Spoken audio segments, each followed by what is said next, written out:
Aldi Taher tercoret jadi bacalek Gegara terdaftar di 2 parpol.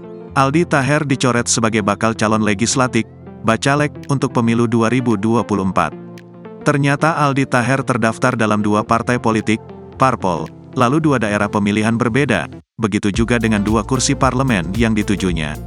Aldi Taher sempat membeberkan bahwa akan mendaftarkan diri sebagai calon legislatif DPRD DKI Jakarta dari Partai Bulan Bintang, PBB.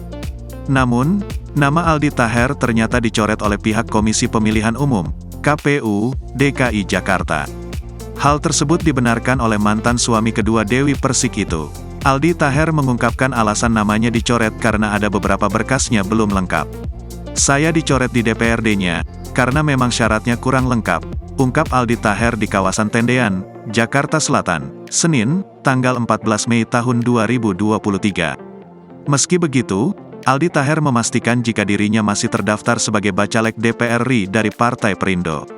Suami Salsabili ini meminta doa agar seluruh prosesnya dapat berjalan dengan lancar.